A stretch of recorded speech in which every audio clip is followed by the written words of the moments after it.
pain. Only God could judge. I'm grateful for the blessings. We fight hate with love. Every day a lesson.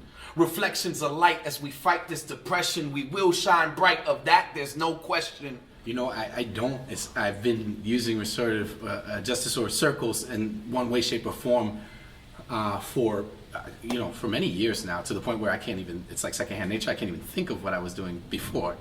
It doesn't make sense to not be in circle for me. So I see it as something where people's voices are valued, places where if it's set up, depending on how a facilitator or how it's set up and goes about, it's a safe space. And it's a space where a lot comes out.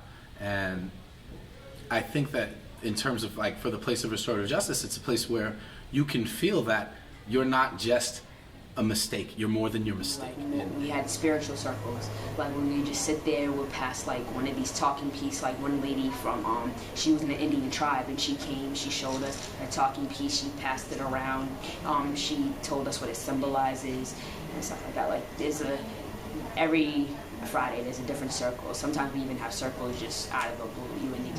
And the circle is, there's a lot of communication within these circles, and it feels like really good to actually connect with the people and be able to share more. In this sharing, it's like it breeds this understanding in all of us, and it forms the community that we are now. In the community, and I think it's cool. I think that it gives students a space to speak from that feels, secure, that makes them feel like, okay, no, but people are listening to what I'm saying.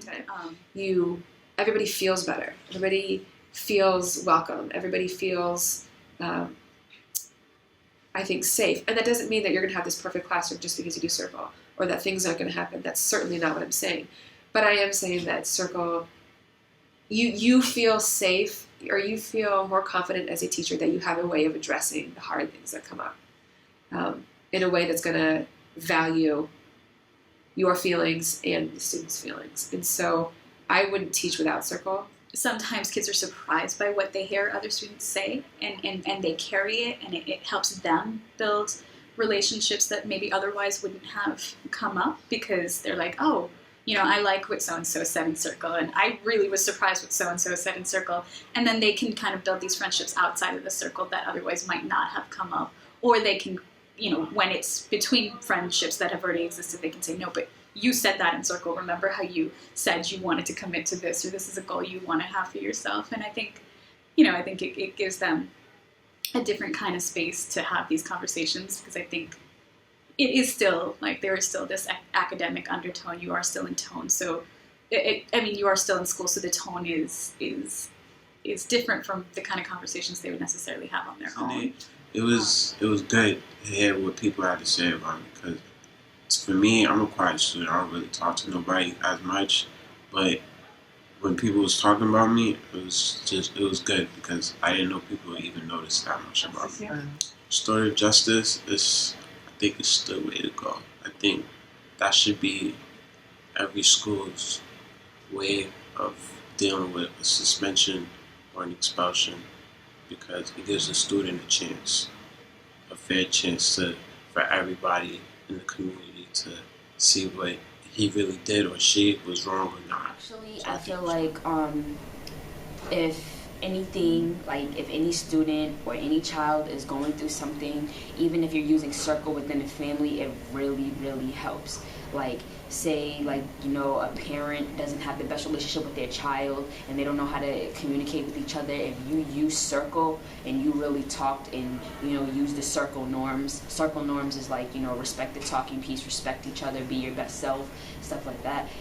It would make a difference, believe it or not, because when I first came here, I thought circles was a joke. I was like, what is this? I don't want to be here. But circles actually help. It betters your attitude, and it's peace within yourself.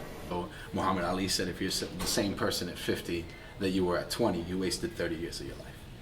And so I look at it as we grow and as we evolve, if there's new practices, like kind of opening yourself to the idea that this might actually bring something to the conversation, and in context, hopefully create more love, peace, and community. So I would hope that educators believe in the idea of education as a way to feed a revolution of the mind and the heart, and if they're doing that, then I can't imagine another practice that they wouldn't want to incorporate other than restorative justice. I feel like it's one of those things where when you participate and you bear witness to what it can do, like I said, it becomes natural. It becomes a second hand. Like, why wouldn't you sit in a circle instead of lecture?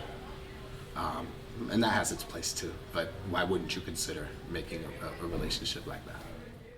Just remember, love is an action and peace is a verb. Don't fall for distractions. Fly with the birds. Say, love is an action, peace is a verb. Don't fall for distractions. Fly with the birds.